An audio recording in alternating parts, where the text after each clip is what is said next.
go in the fucking building. So all they have is a tour. So I'm over there with my girl, Nia, and she's like, I don't want to take the tour. It's going to be boring and blah, blah, blah. It's not going to be boring. Come on, it's going to be cool. So we fucking go in there. Sure enough, there's somebody. And in 1865, Prince Albert, blah, blah, blah, he died. And it's fucking mind-numbingly fucking boring. And I'm just sitting there laughing because Nia's looking at me like I told you. So we finally, we're just looking at all the shit you don't want to see. We finally go into the arena.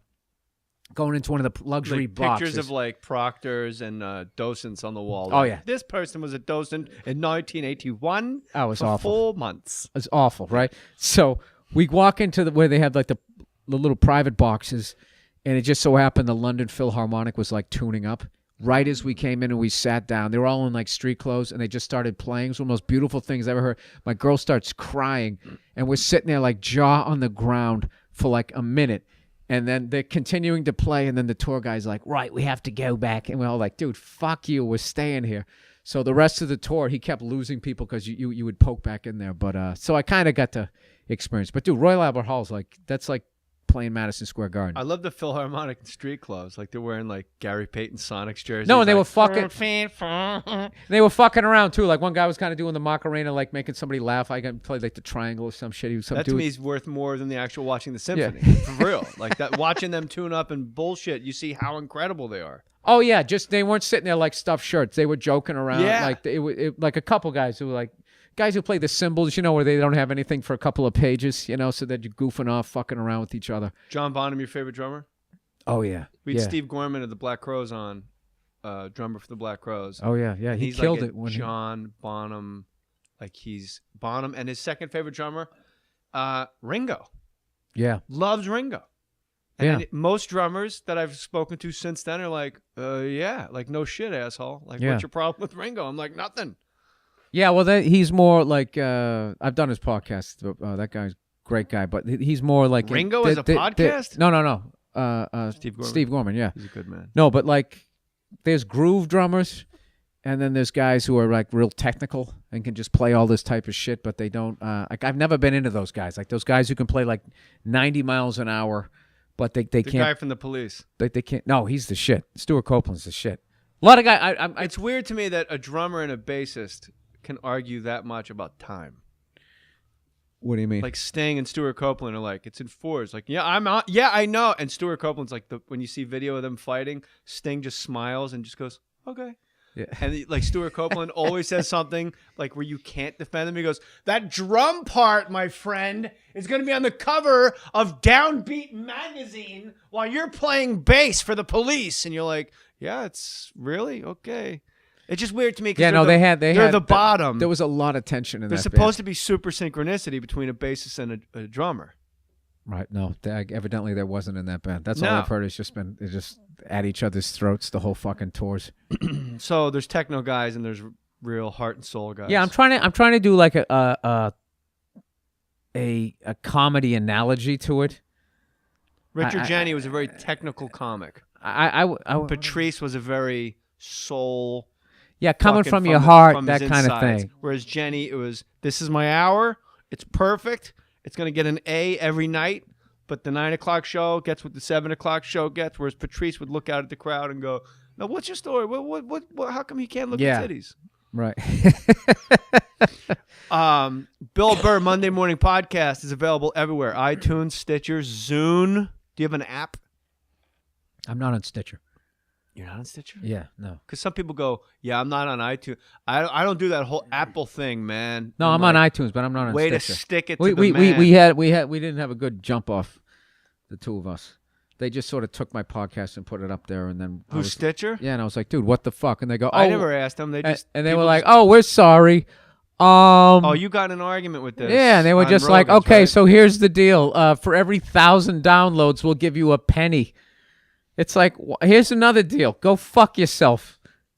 You know what I mean? Sit on your sister's ear. Yeah, I don't. The reason artists are so fucking dumb. We don't put any value on anything that we're doing. Like people are going to their website to look at their website. They're going there to listen to the fucking content. Now, they should get a percentage for corralling it. You're putting yourself in that category, right? For corralling it, because I've only listened to you for free on XM. What do you mean? Your podcast. I've listened to your I don't give a fuck. Listen to it for free. But when you take it and then you start making money off of it, you owe me some money. This is the argument you had on another podcast. Yeah, it's the same. It's the same analogy of like no, but Which actually, is like a viral video at this point. But argument you had. Oh, any argument, dude. You could go out and do the greatest hour of stand up. No, maybe 40% of people on Rogan's will watch podcast it. Talking about intellectual property, having to explain to his engineer guy, like, no, it's mine. Yeah. And it just No, but we were both right on one level. But where he was right is if you put it out, like rules with that ISDN thing, when you do put it out that way, that people can just like take it or whatever. It's weird. It's a weird sort of like. I'll tell you what else it is. Like, boring. Okay. You don't want to talk about it? No, I shouldn't even have brought it up because I'm now you are explaining copyright laws to me, and like neither one of us, like you know it more than I do. But neither one of us want to shit stole. You know what I hate? Me. I just hate seeing people get fucked over. And I just think artists line up to get fucked. They just want recognition. Just any attention. They don't put any value on what the fuck they do.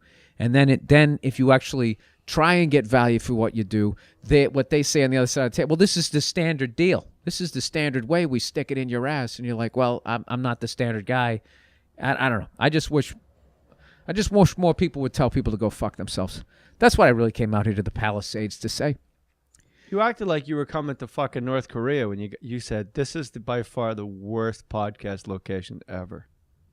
No, because you were shitting on Marin. Like, Marin's a long drive. Marin's not a long drive for me. Shitting on Marin's neighborhood, not on Marin himself. Yeah, on his neighborhood. Good friend. But good friend of the podcast. And a good friend in real life. It is a hike when you got to get on freeway, like the 5 and then the other 5, and then it's like past the thing. Yeah, this is going to suck for me at, it's like 4 o'clock now, so this is going to be arduous.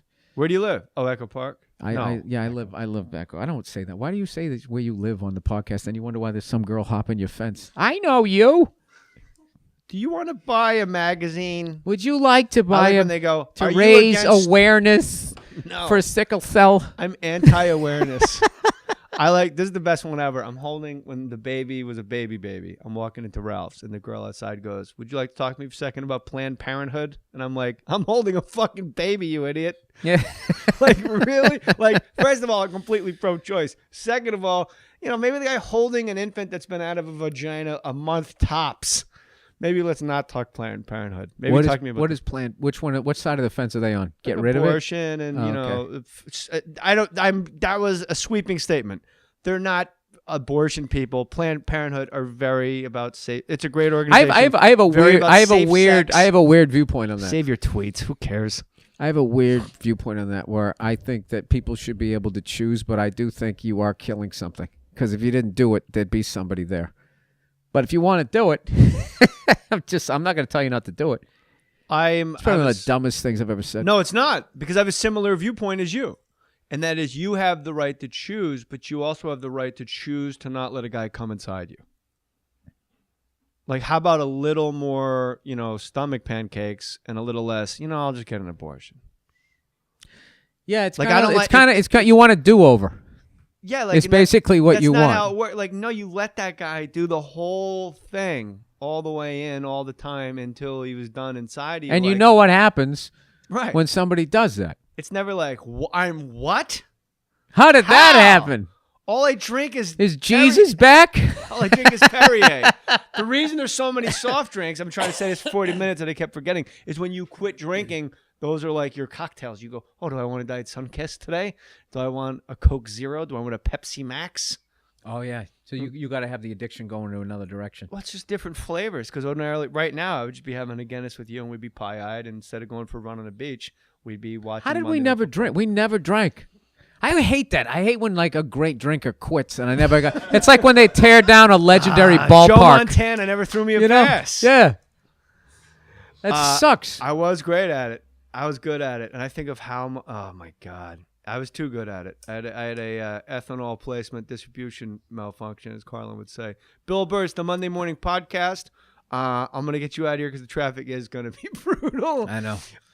What do I do? So I just jump on the 405 and say, fuck it? Why don't you get the Mohr Stories app on your phone? And you I would love to do that. Where can I get that from? iTunes. That's so easy and convenient. And then while you're sitting on the 10 East, you can just simply listen to, other podcasts, you can listen to other guests. Okay.